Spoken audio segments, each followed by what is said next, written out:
Hey there, everyone. Waiting to see if anybody pops on in. I'm doing 2 back-to-back scopes here. I just finished up one on Sunlight Core A. So if anyone wants to check that out later, that would be awesome. Hopefully my kids are just really well behaved and let me be able to kind of share some of my homeschool tips. Hi Ingrid, hi Whitney. I know a lot of moms are in my situation, but I think not a lot talk about it. So we're going to be talking about kind of how to survive being a homeschool mom when you have a husband who works a lot of hours or has to travel a lot for work. So hopefully I can offer some help and some insight to anyone. So I know a lot of you guys keep hearing about my blog, so sorry if I'm repeating myself, but I am MJ or Melissa at Soaring Arrows. I'm kind of between my name and my writer's name right now. Your husband definitely works long hours, yes, so I'll be kind of sharing a little bit about that. I'll tell a little bit of my story. So I'm on soaringarrowshs.com, or you can follow me on Facebook, Twitter, Instagram, or obviously Periscope. So if you guys have checked your follower list, feel free to share this on if you want. I've been trying to kind of stay away from sharing on Twitter because it seems like that's popping in a lot of trolls. But yeah, all right. So if you're on and you have not introduced yourself already, go ahead and pop your name on there so I kind of know who's all on. That'd be great. And I'll go ahead and flip this around and we can get started. All right. Hey everybody. Oh man, I keep doing that with my hands. I just keep like putting my hand right in front of the camera and giving you guys all a super close-up hand view. Woo. So I'm going to be sharing, like I said, so if anyone new's jumped on, how to survive homeschooling when you have a husband that works a lot of hours. So here's kind of my story. We have been through the last 8 years since my daughter was born, the ringer. First, so she was born. She was a pretty awesome sleeper. 23 months later, we had my son. He didn't sleep through the night till he was a 1-year-old, and I know that's the case with a lot of people. Awesome. Okay. 5-year-old boy, 3-year-old daughter. Awesome. So by the time he turned 1, we figured out he had food allergies. So that explained why he was up a half an hour consistently throughout the night his whole entire first year. I would roll out of bed, stick a passy in his mouth, and roll back to bed. I mean, by the end of that year, I felt like a crazy person. Oh, hold on. There. So that was that. What was it? 18 months later, we had my daughter. So I was already pregnant with her, with Isaiah, my second born. Then the year between my third daughter and my fourth son, my rainbow baby, I had 3 miscarriages. So that took a huge toll. It's still hard to talk about, but I want to talk about it because I know so many moms who struggle through it, and we need the support. We need the support. So during that year, I was homeschooling, and the other part of the story, my husband had begun to work towards business ownership. So he was working full-time at his job and then part-time toward his business. So during that year, between my third born was 1.5, and I'm kind of getting through one miscarriage after another until we finally had gotten pregnant with my son, my last born. Like I said, rainbow baby. We are totally in love with him. So my husband was working 16 hours a day or more, sometimes I mean, he would go to work at 5 in the morning, and he would not come home until 9 or 10 at night. So getting through that year that way, while dealing with, the fact that I just come off a few years of no sleep at all, and getting through the miscarriages was really hard. So how do you get through homeschooling during times of that? It's a lot harder than you realize until you're in it. And you're sitting there going, okay, I'm exhausted. So how do I teach when I'm exhausted? Not just physically either, emotionally. There's a lot of burnout that happens when we are with our kids all day and all night. Oh, thank you. It's okay. Now I'm good. Now I'm in a golden, beautiful period. But I also don't want to forget about it. I want to talk about it so that other people who are getting through those similar hard times know that they're not alone and can get the support they need really by just even being able to talk about it and hear about what other people have been through. Yeah. One at a time, you can get your babies, okay? They always want to go upstairs when the 1-year-old's napping. I'm not fond of that at all. So one of the things I would say is I had to kind of getting over having the perfect school year that year. We were 100% on supporting my husband as he built his business. And part of what I had to recognize is that to just do the best I could and get through as much as I could and remember that it was a temporary time. That wasn't going to be our life forever. So I had to really keep reminding myself that so that I could stay strong for my kids. And also, because that's hard for them too. Like, they know dad's gone. I don't know how single homeschool moms do it. I don't know how single moms do it with kids in school. After getting through that year, I was like, I will always have the utmost respect for any single mom. You have to be strong for your kids, but you have to be strong for you too. So it's really important that you just kind of take deep breaths, get through what you can get through, and don't sweat what you're not getting to, as long as it's a short period of time.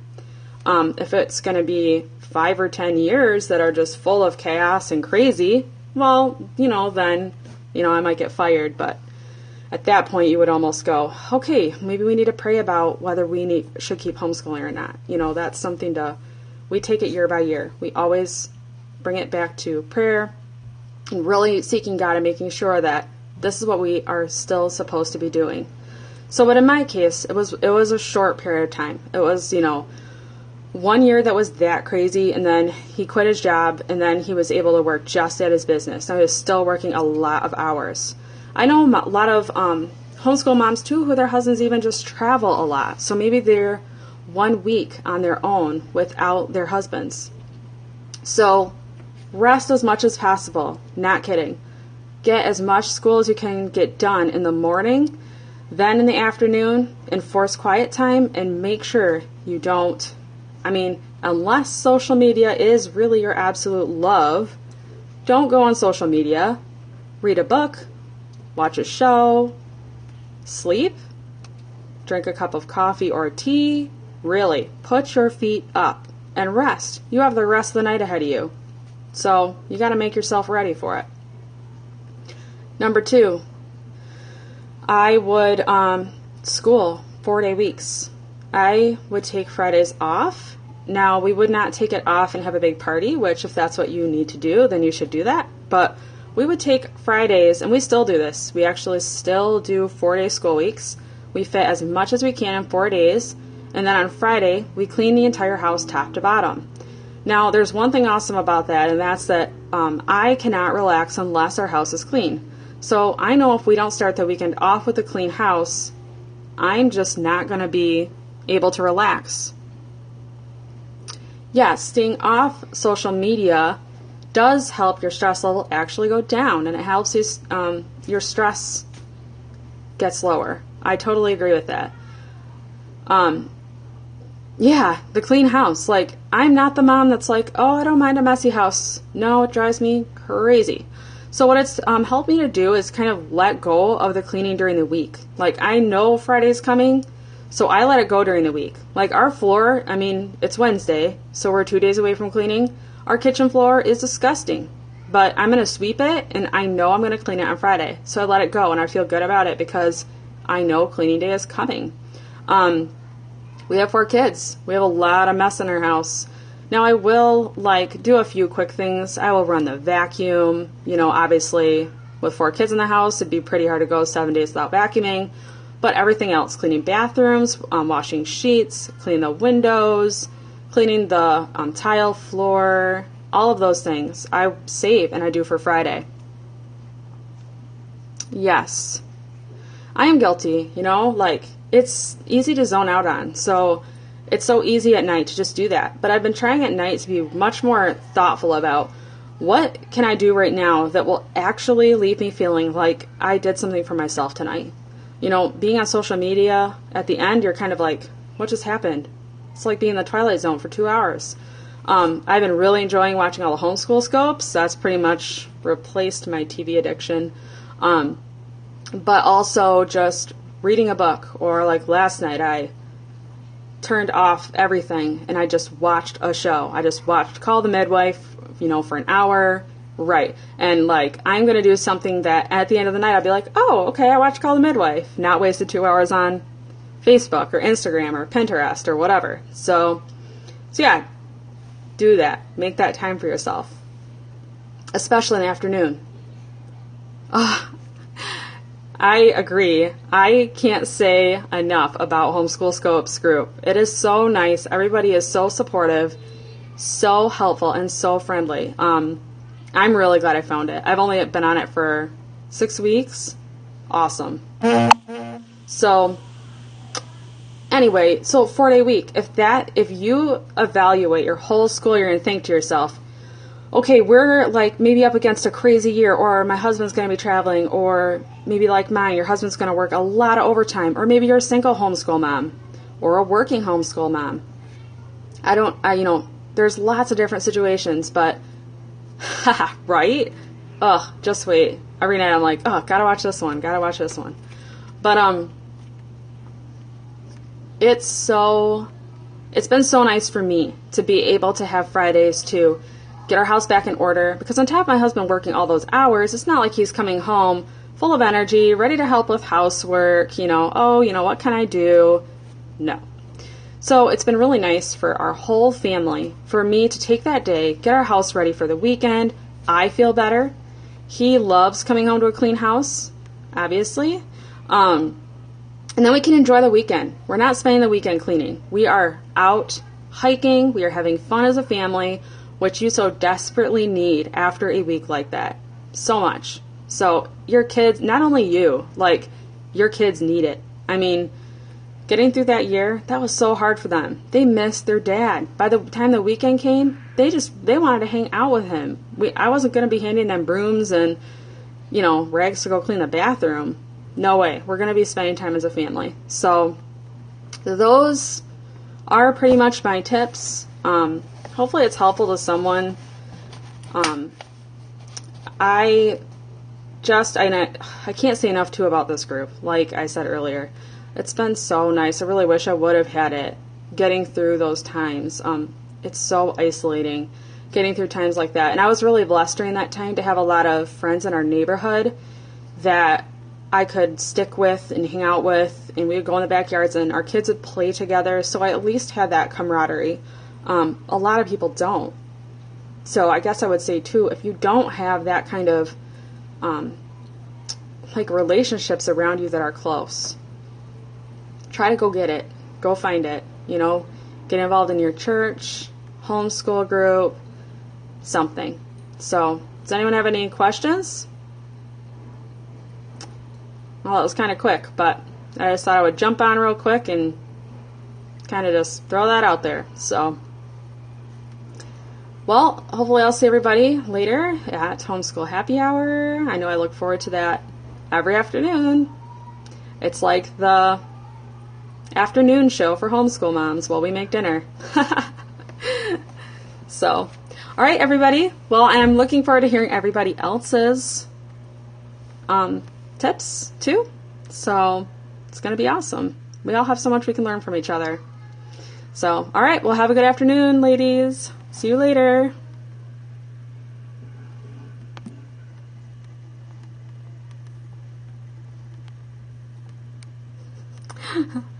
If I could turn this off.